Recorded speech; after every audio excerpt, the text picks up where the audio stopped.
Noong una akala namin na ang nakahilerang windmills ay makikita sa may Kapurpurawan Rock Formation, pero mali pala ang aming akala.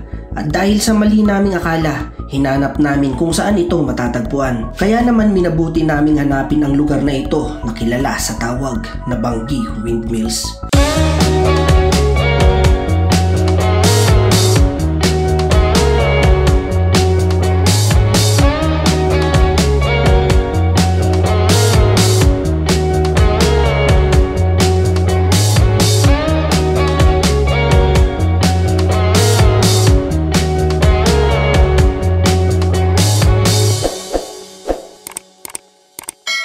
Habang papunta nga kami sa lugar ay namangha kami sa mga naglalakihang pine trees sa daan na animoy patungo kami sa Baguio. Napaka-presko at napakalamig ng hangin na sumalubong sa amin. Nakakaginhawa sa pakiramdam ang mga tanawin na aming natatanaw sa malayo. Tila ba nawala ang aming pagod at mas lalo kaming nanabik sa aming mga maaari pang makita. Kinailangan naming daanan ang ilang makikipot na daan patungo sa baybayin kung saan naroon at nakatuon ang pananabik na aming nararamdaman. At ilang minuto pa ay narating nga natin ang Bangi Windmills at kaming lahat ay manghang-mangha sa sobrang ganda ng tanawing aming nakikita.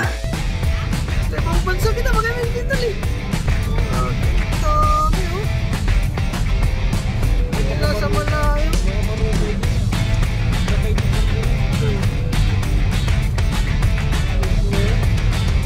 Ang Bangi Windmills na opisyal na kilala bilang Bangi Wind Farm ay ang kauna-unahang power generating wind farm sa Southeast Asia na matatagpuan sa baybayin ng Bangi Bay dito sa Ilocos Norte. Ang mga naglalakihang puting turbina na ito na may taas na 70 metro ay nakaayos sa isang maayos na arko na nakaharap sa South China Sea. Kaya't hindi lamang ito pinagmumulan ng renewable energy, kundi isa ring kahanga-hangang atraksyon para sa mga turista. Human drone. Doon tayo galing kanina. Yung mga naunang video natin. Doon tayo galing kanina. Oh. Tapos hindi na siya medyo makulimlim na siya. Tapos doon banda daming windmill din doon, pero hindi gumagalaw yung mga yon.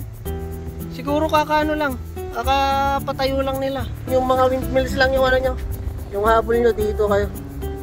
Noong gobernador pa ang ating kasalukuyang presidente na si Presidente Ferdinand Bongbong Marcos Jr. taong 1998 nang may grupo ng mga Israeli na nag-offer sa kanya na magpatayo ng mga windmill sa bayan ng Bangi. Pero hindi ito masyadong napag-usapan dahil sa pinansyal na problema. Sa lawak ng lugar ay gagawin sana itong golf course, pero dahil sa sobrang lakas ng hangin sa lugar ay hindi ito natuloy. Taong 2003 pinag-aralan muli ang proyekto ng pagpapatayo ng windmills dahil noong panahong iyon ay nanggagaling ang supply ng kuryente ng Ilocos Norte sa Maynila.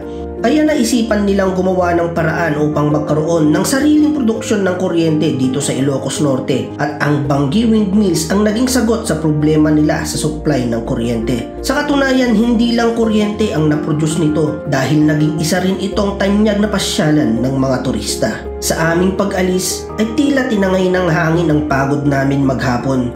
Sa aming pag-alis ay para bang sobrang gaan ng aming pakiramdam na para kaming hinihele sa alapaap. Sana sa aming muling pagbalik sa Ilocos Norte ay madaanan ulit namin ito at dahil nanumbalik muli ang aming lakas, ipagpapatuloy namin ang aming paglalakbay patungo sa Patapat Bridge sa munisipalidad ng Pagudpud.